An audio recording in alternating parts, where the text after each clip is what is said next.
do we got going on here, love? It's Red Dog.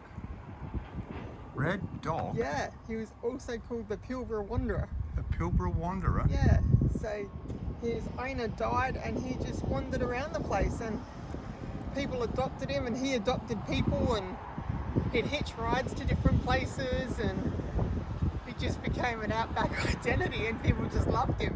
And they made a movie about They've him. made two movies Two about movies about him? Yeah.